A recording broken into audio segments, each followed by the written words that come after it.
side. On the back you'll see there are these little thumb screws. Just loosen those.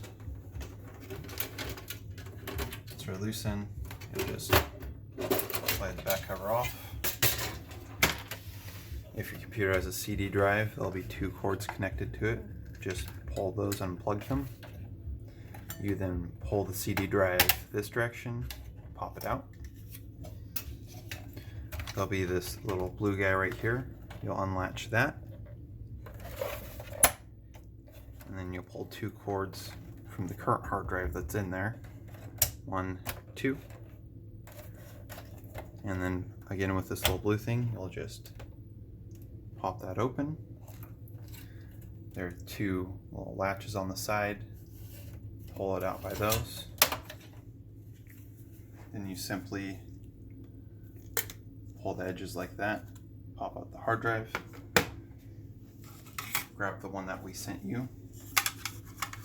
Make sure the ports right there are facing outwards, and just plug it in. And then reverse the process. So we're going to put this guy back in, just like this.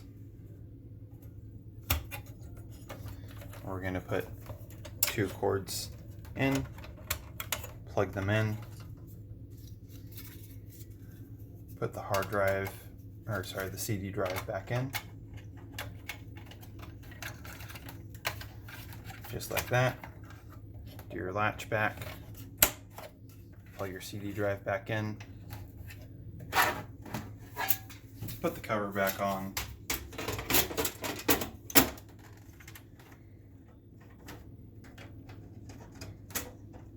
And you're done.